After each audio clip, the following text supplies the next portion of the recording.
A temática de hoje nós vamos trabalhar enfaticamente em cima de tudo isso. Como assim, pastor? Em cima de tudo isso? Em cima de uma ação que por vezes é rotineira e é utilizada por cada um de nós. E a temática é: qual a desculpa do dia? Qual a desculpa do dia? Feche seus olhos e vamos orar. Senhor Deus, muito obrigado, Pai. Muito obrigado por até aqui o Senhor ter nos ajudado. Ter ajudado cada um dos teus filhos a chegar hoje nesse recinto, Pai. Ter ajudado cada um dos seus filhos a superar os obstáculos e as barreiras que foram colocadas sobre cada um deles durante esta semana, Pai. Muito obrigado, Pai. Muito obrigado pelo teu amor, pela tua graça, pela tua misericórdia, que é derramada de maneira abundante sobre cada um de nós. Continua a falar conosco, assim como o Senhor já tem falado através dos cânticos, através das orações, através das leituras. Que o Senhor esteja transmitindo ao meu coração e ao coração de cada um dos teus filhos, que aqui se encontram o que o Senhor deseja para cada um de nós. Muito obrigado, Pai, pelos livramentos que o Senhor concedeu. Obrigado pelas bênçãos, Pai. Obrigado por, em meio às dificuldades, o Senhor está presente com cada um. Em nome de Jesus, Pai. Muito obrigado. Amém. Queridos, qual a desculpa do dia? É interessante porque a palavra desculpa, ela tem um sentido primo, ela tem um sentido basilar, ligado ao perdão, ligado à remissão, ligado à retratação, um reconhecimento de um equívoco, de um agravo, de uma falha, de algo que nós não conseguimos atingir a alguém. Porém, com o passar do tempo, ela também foi tomada de um sentido de justificativa, motivos ou pretextos apresentados por alguém para se livrar de um assunto, para se livrar de uma ação, ou para se livrar de uma pessoa. Na Bíblia, nós temos algumas situações onde alguns servos, que para se livrarem de algumas missões, ou algo do tipo, deram algumas desculpas. Queridos, é muito interessante saber que, de uma forma ou outra, a vontade de Deus, ela se cumpre. É assim que acontece na vida dos homens e mulheres de Deus na Bíblia. Nós vemos uma pessoa como Moisés. Ele deu ali aquela desculpa de ser pesado de língua, de não conseguir falar, de não conseguir se articular. E Deus, ele promoveu um ajudador, Arão. Assim como Jonas, e deu a desculpa de que não iria porque não gostava daquelas pessoas e tomou um caminho diferente. Para Jonas, a vontade de Deus prevaleceu, provendo para ele um transporte marítimo exótico, muito exótico. Jonas, ele foi transportado por um grande ser marítimo ou marinho. Ah, foi uma baleia, foi um peixe. Meu irmão, ele podia ter vindo surfando numa raia. Eu quero saber que ele chegou aonde Deus queria que ele estivesse. Qual a desculpa do dia? É interessante porque hoje nós vamos falar de um personagem que foi conhecido por uma batalha emblemática. Uma batalha de 450 para 1. Você sabe quem foi esse? Tem algumas pessoas que sabem. 450 para 1. Deixa eu melhorar a conta. Vamos multiplicar 450 por 300. Nós vamos ter 175 mil. Era esta a quantidade de soldados que 300 homens tinham que enfrentar. Quem era o personagem? Quem? Gideão. Mas nós não falaremos da batalha. Nós não falaremos da ação de Deus em meio àquela batalha. Nós não iremos falar a forma que Deus conduziu aquela batalha, como Ele escolheu aqueles homens que ali estavam, as formas que Deus disse a Gideão para proceder. Nós vamos falar de algo anterior a isso, que foram as desculpas. As desculpas que Gideão, ele transmitiu para Deus, a fim de se livrar daquela missão. O contexto do livro de Juízes, ele é bem bacana, porque após a morte de Josué, passa-se um período de cerca de 1000 anos, sem que Deus levante profetas sobre aquela região. O povo, o governo, era feito através dos juízes. Quando o povo clamava a Deus, se levantava um juiz bom, alguém reto, que governava o povo durante um período e que era muito abençoado aquela nação. Porém, após a morte daquele juiz, o povo se desviava. O povo perdia o foco. O povo não continuava naquilo que aquele juiz, através do nosso Deus, tinha ensinado a cada um deles. E aí as coisas começam a se complicar mais uma vez. E isso foi de Otoniel, ou Otiniel, que foi o primeiro juiz, até o último, que foi Samuel. Queridos, quando o povo está passando por uma opressão, Deus, ele levanta homens e mulheres para cumprir uma missão. Você é um deles, que Deus quer levantar. Mas qual é a desculpa do dia? Você é uma das pessoas que Deus quer levantar para livrar outras. Talvez até pessoas que estão dentro do seu lar, convivem com você constantemente. Mas qual é a desculpa do dia?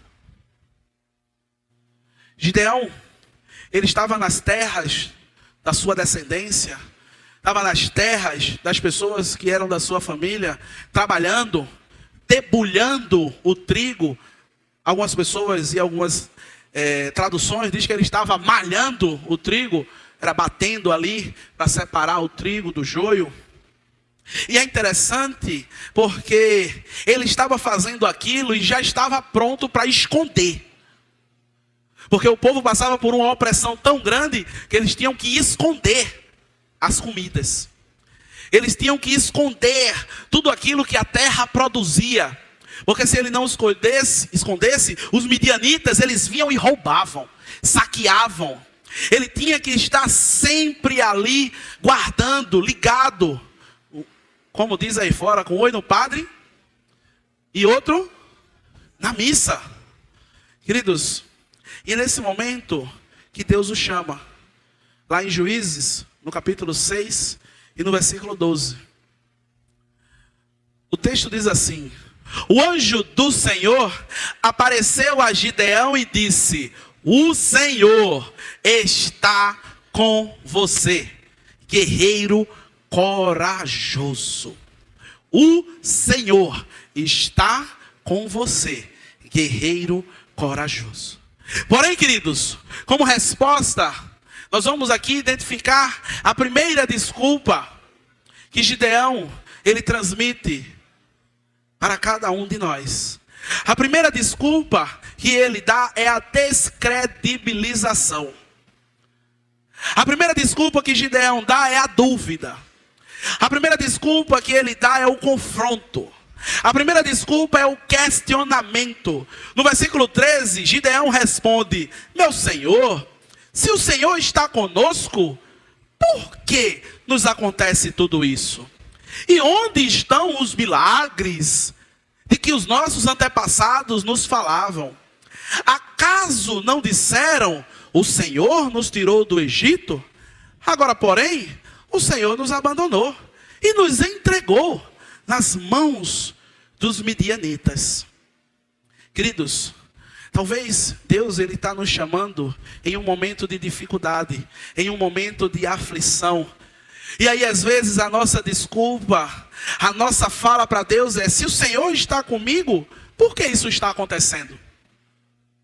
Se o Senhor está comigo, por que eu estou passando essas dificuldades?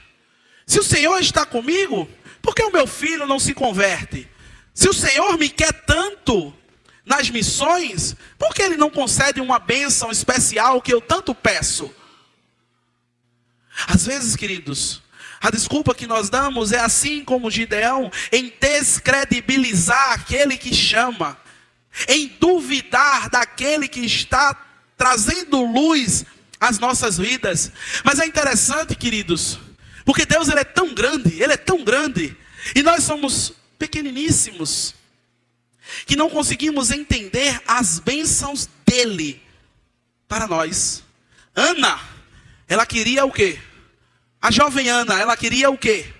Um filho. E anos, Ana sofrendo, Ana passando por dificuldades, Ana sofrendo uma opressão extraordinária. E é interessante, porque talvez ela olhava para Deus e dizia: Deus, eu estou pedindo apenas um filho.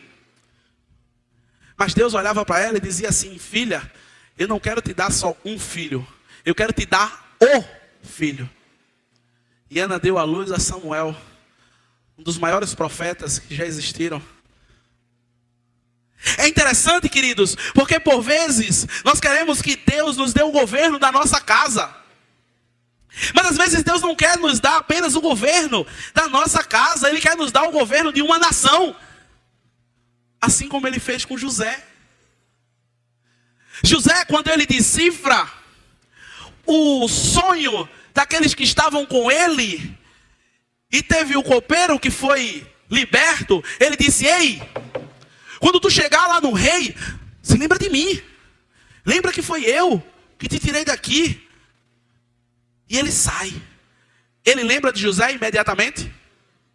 E José continua preso. E José talvez estivesse olhando e dizendo: para que eu vou estar nas missões de Deus? Para que eu vou estar amando as pessoas? Para que eu vou estar dizendo: eis-me aqui, envia-me a mim? Queridos, se José saísse dali naquele momento, ele seria apenas mais um. Se José saísse dali naquele instante, ele seria apenas mais um. Naquele grande reino, naquela grande dinastia, aquele grande país chamado Egito. Mas Deus, Ele não queria apenas que José fosse um governador de uma casa.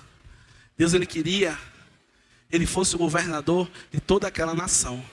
Deus queria que ele livrasse todo um povo da morte. E assim foi.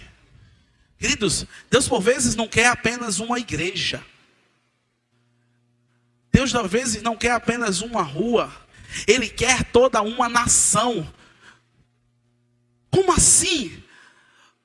Os discípulos, após a ressurreição de Cristo, eles passaram um momento com Jesus. E Jesus diz a eles que eles precisariam ficar naquele ambiente até a descida do Espírito Santo.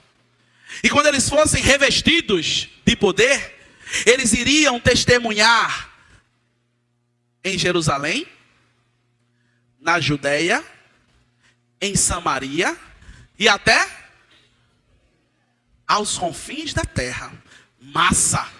Jesus sobe, os discípulos começam aqui a se mexer. Eita, o Espírito Santo desce, Pedro prega, 3.000 pessoas se convertem, são batizadas. Os discípulos estavam de casa em casa, no partir do pão, nas orações, caíam na graça de todos que estavam ao seu redor. Ou seja, a igreja ela passou a ser relevante dentro daquela comunidade. Mas Deus não queria só aquilo. Deus não queria só aquilo. Mas os discípulos, eles ficaram ali. Até que Deus levanta um homem cheio das coisas ruins dentro dele, e começa assim uma perseguição. E o que é que acontece com os discípulos? Eles se espalham. E aí, o evangelho chega até os confins da terra. Muitas vezes, nós não sabemos por que as coisas difíceis elas acontecem. E aí, descredibilizamos a Deus e criamos as desculpas para não estarmos cada dia mais juntos a Ele, perto dEle, íntimo com Ele. Amados, Deus, Ele chama cada um de nós, porque Ele sabe qual missão dará a cada um de nós. Deus, Ele chama você, porque Ele sabe qual a missão Ele tem para você. Gideão, ele não sabia, mas ele iria livrar o povo de uma opressão que durava anos. Vocês lembram o que eu disse aqui inicialmente? O povo estava escondendo comida. Cavavam túneis para esconder a comida. Estavam com medo, estavam oprimidos. E Gideão perguntando das coisas que para trás tinham acontecido. Queridos, é interessante porque você não sabe aquilo que Deus tem para você. Mas você sabe quem é o Deus que está lhe chamando. Você não sabe o que Ele tem para você. Você não sabe o desenrolar das coisas que irão acontecer. Você não sabe o que vai acontecer quando você disser: eis-me aqui, envia-me a mim. De fato, nós não sabemos. Mas nós conhecemos quem está nos chamando. Nós sabemos que é um Deus que não nos abandona. Nós sabemos que é um Deus que já operou diversas bênçãos, maravilhas e prodígios. Não só nos que estão ao seu redor, mas na sua vida. Na vida da sua família. Na vida das pessoas que estão do seu lado. Esse Deus você conhece. Então qual é a sua desculpa? É interessante que Deus, Ele não desiste de nós. Isso é extraordinário. É extraordinário como Deus, mesmo sendo confrontado por você, mesmo diariamente sendo confrontado por mim, Ele não desiste. Ele insiste. No versículo 14 do mesmo texto, nós vamos ver o Senhor falando: então o Senhor disse para ele: vá com a força que você tem e liberte Israel dos midianitas. Sou eu quem estou te enviando. Queridos, já imaginou você escutar de Deus isso? Vá porque sou eu que estou lhe dizendo.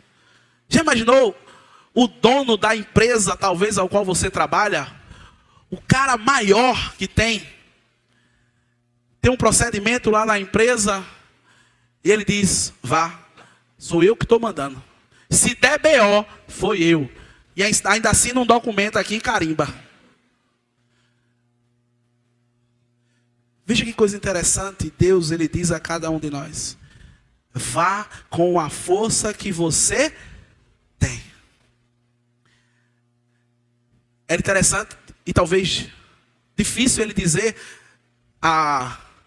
por exemplo, deixa eu ver aqui, o irmão Marcos, o diácono Marcos, dizer: diácono Marcos, vá com a força que Guilherme tem. Ia dar certo, Marcos? Vá com a força que o pastor tem. Ele fica dizendo que Não, foi não. Foi porque eu só estava com uma mão.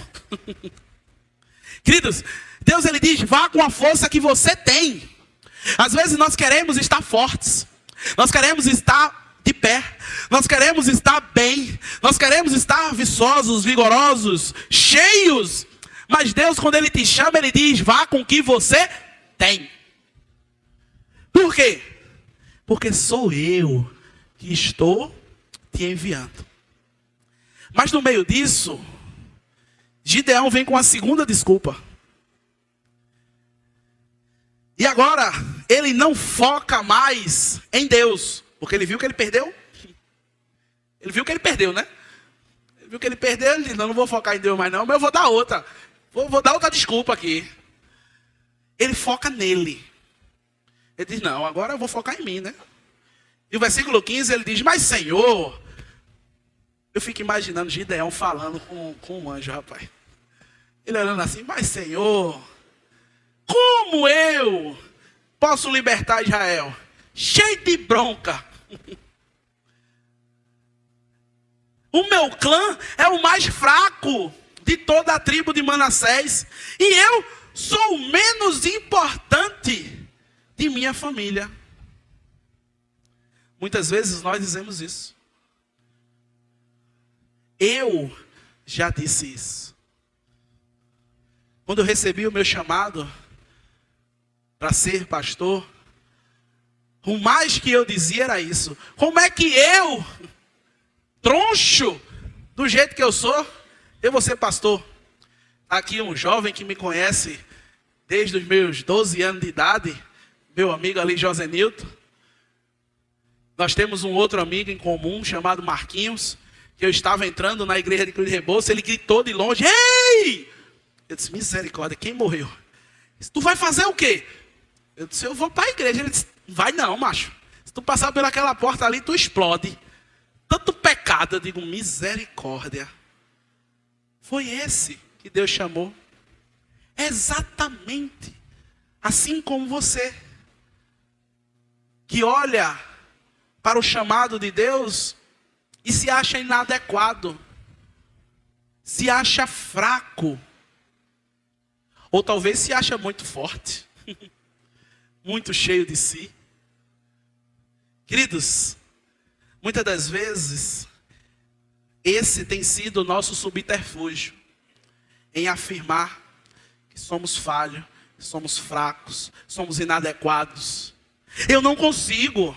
Eu não posso, não é para mim, eu não me enquadro.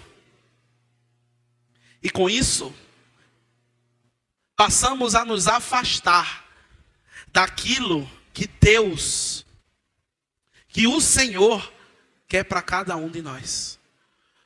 Muitas vezes nós somos chamados e nós dizemos isso a Deus: ah, não é para mim. Ah, eu não me enquadro. Eu não consigo entrar nessa situação. Eu não posso. Se isso nos aproximasse de Deus, seria muito bom. Se isso fizesse com que a gente estivesse próximo de Deus, em alguma outra circunstância, seria maravilhoso. Mas infelizmente, isso faz com que nós venhamos a nos afastar cada vez mais. Cada vez mais distante, cada vez utilizando de subterfúgios para não seguir na missão que Deus quer para cada um de nós. A maioria das pessoas que foram usadas por Deus eram pessoas simples, eram pessoas frágeis, eram pessoas indoutas, eram pessoas iletradas, eram pessoas inexperientes. Não, para tocar nesse violão aqui, tem que ter 20 anos de crente, tem que ter passado por 30 horas de EBD, tem que estar assíduo aqui frequentemente. Será? Cristo, quando ele escolheu os discípulos, ele entrou no Sinédrio, escolheu aqueles que tinham um currículo melhor, e dentre aqueles que tinham um currículo melhor, ele escolheu 12 e caminharam com ele. Não foi isso? Não foi não? Tem certeza? Parece que é, porque às vezes adotamos esses padrões. Cristo pega um bocado de adolescente, um bocado de jovem que queria se assentar no primeiro lugar.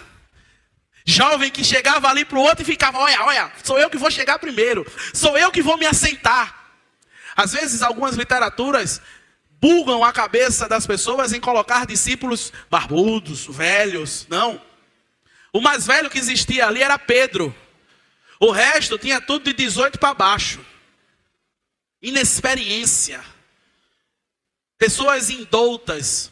Pessoas iletradas. Pessoas comuns. Pessoas simples como eu e você. Para combater, talvez um pensamento dessa forma, Paulo ele é extraordinário quando ele escreve em 1 Coríntios, no capítulo 1 e no versículo 27, que ele diz que, mas Deus, ele escolhe as coisas loucas desse mundo para confundir as sábias. E Deus escolheu as coisas fracas para confundir as fortes. Em 2 Coríntios, no capítulo 1, no versículo 21, talvez alguém deve ter perguntado, mas e a capacidade, e a capacitação? Como é que vai ser? E aí Paulo ele diz, é Deus. É Deus quem nos capacita. É Deus que nos capacita a vocês permanecerem firmes em Cristo. Pois Ele nos ungiu. Precisamos de teoria. Precisamos de base. Precisamos de um arcabouço teórico? Com certeza. É para isso que temos os nossos encontros, os nossos estudos. Mas de nada adianta eu ser PhD em estudo bíblico, eu ser mestre dos magos em EBD, se eu não coloco na prática tudo aquilo que eu tenho visto e ouvido. Qual é a desculpa do dia? Querido, não olhe para você. Enxergue aquele que está lhe chamando. Porque se você olhar para você, você vai falhar. Você vai cair. Você não vai conseguir progredir. Olhe para aquele que está lhe chamando. Porque se ele está lhe chamando, ele sabe o que é bom. Ele sabe o que é perfeito. E ele sabe o que é agradável. Queridos, não hesite.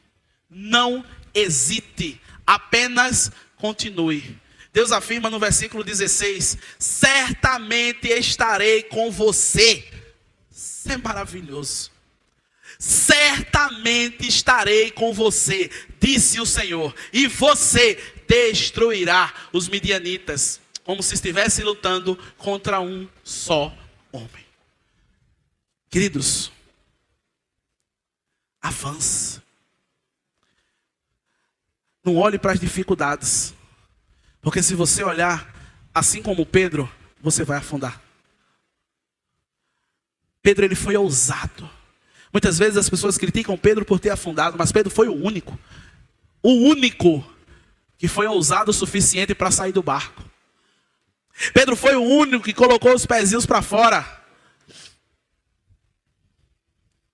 Mas quando ele começa a olhar para os problemas, para as dificuldades, para o que alguém dentro do barco talvez estivesse falando. Eita, cuidado, o vento está muito forte. Ah, isso vai dar errado, isso vai dar B.O. Meu irmão, olhe para frente. Olhe para frente, porque foi Deus que lhe chamou. Então é Ele que vai condicionar tudo aquilo que você precisa para continuar nessa missão. E a última desculpa de Gideão, nós somos difíceis, viu? Eu mesmo que o diga. Quando eu recebi o meu chamado, tiveram várias desculpas. Muitos anos de luta com Deus. Quando eu li esse texto, eu me vi nele. E eu digo sempre que o texto que quando eu leio ele para mim. Eu aplico ele ao meu coração. Se o amado lê para si e aplica também ao seu coração, amém. Receberás aquilo que Deus está transmitindo.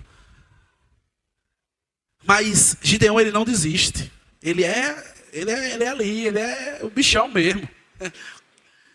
E aí ele vai para a última desculpa. E sabe qual é a desculpa? Dá uma de doido. Essa é a última desculpa. É dar trabalho. É a última desculpa que tem. Eu vou dar trabalho para ver se ele desiste. Vou começar a dar trabalho, vou começar a dar nó cego. Quando a gente quer ser demitido da empresa, não é assim? Algumas pessoas, né? Elas não têm força suficiente para chegar e dizer assim, olha, toma aqui a minha carta de demissão, que eu vou me embora. Ou chega e conversa lá, vamos fazer um acordo aí para eu não perder o dinheiro e tal, pronto. Aí ela fica querendo cantar a música de um missionário que tem aí, chamado Me Dê Motivo. Ela fica querendo um motivo, né? Aquela música que tem do missionário, me dê motivo para ir embora. Ó, tá vendo? Pois é. A última desculpa foi essa. Eu vou fazer aqui um cansaço, vou vencer pelo cansaço, vou fazer um corpo mole, vou dar uma de doido, vou fazer aqui como Abraão. Se tiver 50, aí Deus diz, eu não boto fogo lá em Sodoma não. Aí Abraão não desiste, né? Ele diz, se tiver 30, não boto não. Se tiver 20, não boto não. Se tiver 10, se fosse eu, dizia, meu irmão Abraão, tu quer tirar onda? tu quer arriar? Peraí, mas Deus continua. Deus diz, não, ele não vai me vencer não, pelo cansaço não, eu venço ele. E aí chega um momento dele dizer, se tiver um, eu não ponho fogo em Sodoma. Aí acabou-se, aí foi triste. Perdeu.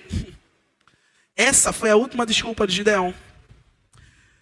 Versículo 17, Gideão respondeu, se de fato posso contar com a tua ajuda, dá-me um sinal de que é mesmo o Senhor que fala comigo.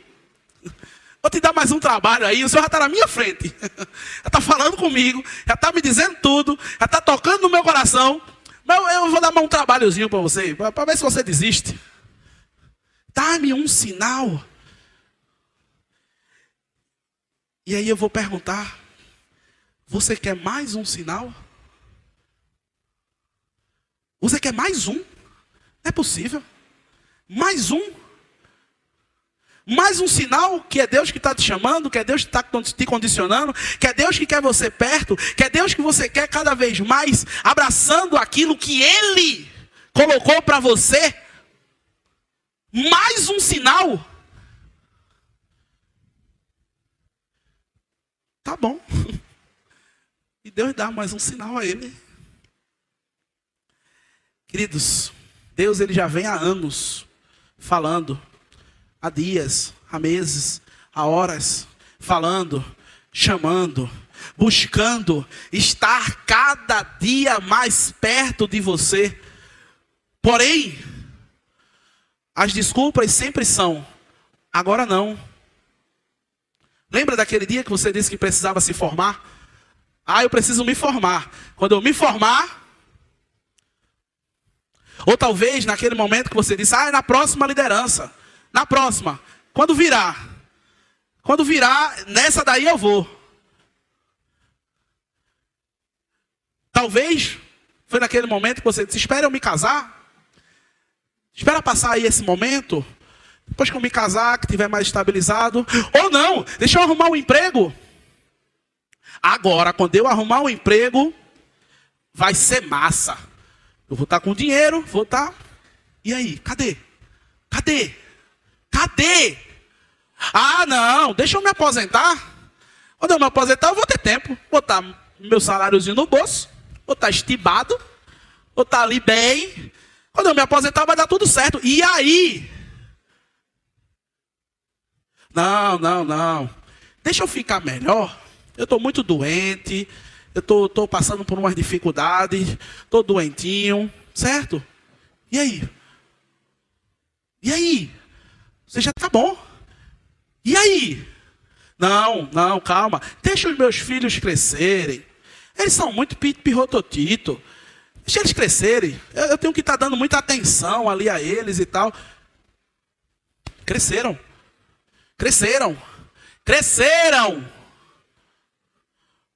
Ah, já sei. Eu preciso de tempo. Qual a desculpa do dia? Qual a desculpa do dia?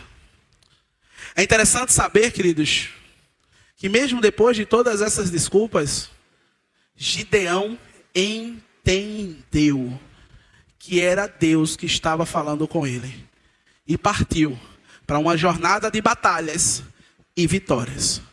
E lá em Juízes, no capítulo 8, no versículo 28, nós vamos ver o que o versículo diz, que ele fala: esse é o relato de como os israelitas derrotaram Midian, que nunca se recuperou durante 40 anos do restante da vida de Gideão. Houve paz. Em todas as respostas, após todas as respostas de Deus, Gideão entendeu. E depois que ele entendeu, ninguém segurou o homem mais. Depois que ele foi vencido por todos os argumentos que Deus passou para ele, ele avançou. E 40 anos houve de paz naquela cidade. Talvez a sua desculpa hoje seja a que está falando a sua mente agora, nesse exato momento. Talvez soe: não é comigo. Não é comigo. Deus não está falando. Isso é papo de pregador. Eu vou estar ajudando esse camarada a se promover? Eu vou estar ajudando ninguém a se crescer? Queridos, saiba que o reino não é meu e nem seu. O reino é de Deus. Saiba que as vidas não são minhas, nem suas. É de Deus.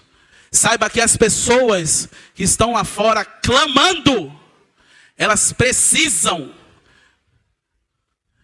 que nós estejamos dando ouvidos, não ao que eu estou falando, porque eu sou apenas pó e tão mal, tão perverso, tão pecador quanto qualquer um que está aqui. Se não for o Espírito Santo que guie o meu carro, eu capoto. Queridos, mas eu tenho certeza que cada um, assim como eu, que está aqui, ou que acompanha por esse equipamento de mídia, entendeu que Jesus está transmitindo tudo isso para o meu coração e para o seu coração. Assim como Ele tem falado durante muito tempo com cada um de nós. Disso eu tenho certeza. Então, queridos, se você não quer continuar nessa quebra de braço, se você não quer continuar nesse mimimi, nesse mais, nesse negócio que já se enrola há tanto tempo,